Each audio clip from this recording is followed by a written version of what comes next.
కాళిదాసు ఓ మాట చెబుతాడు రఘువంశజుల్ని గురించి చెబుతూ, శైశవే అభ్యస్త విద్యానాం యవ్వనే విషయైషిణాం వార్ధకే మునిమూర్తీనాం యోగేన అంతే తనుచ్చయాం.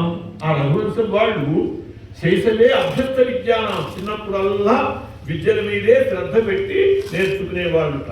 యవ్వనే విషయైషిణాం, హాయిగా యవ్వనంలో సుఖభోగాలు అనుభవించేవాళ్ళు.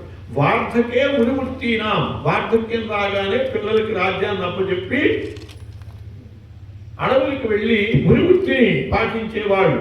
యోగేనా అంటే తనుచ్చయాం, చివరికి శరీరం ఎట్లా వదిలేవాళ్ళుట అంటే యోగము ద్వారా వదిలేవాళ్ళు. అంటే మనం ఎలా వదులుతున్నాం? రోగము ద్వారా వదులుతున్నాం. ఇదే తేడా. మనం రోగంతో వదులుతున్నాం, వాడు యోగంతో వదిలేవాడు. అట్లా మనం కూడా రోగంతో కాకుండా యోగంతో వదలాలి అంటే దానికి మార్గం ఏమిటి? ప్రాణాయామం. ప్రాణాయామానికి జీవం ఏమిటి? గాయత్రి. గాయత్రి ప్రాణశక్తి.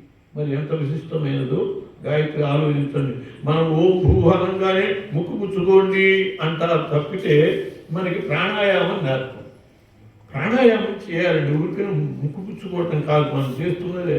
చాలా తప్పులు చేస్తున్నాం. ఆ ప్రాణాయామాన్ని తెలుసుకోండి.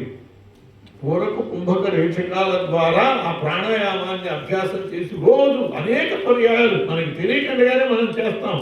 ఓం భూ అన్నప్పుడల్లా దానివల్ల మనకి తెలియకుండానే ప్రాణాయామం మనకి కావలసినంత అనేక రకాల ప్రాణ శక్తులకి ఏర్పడతాయి. అలాగే గాయత్రి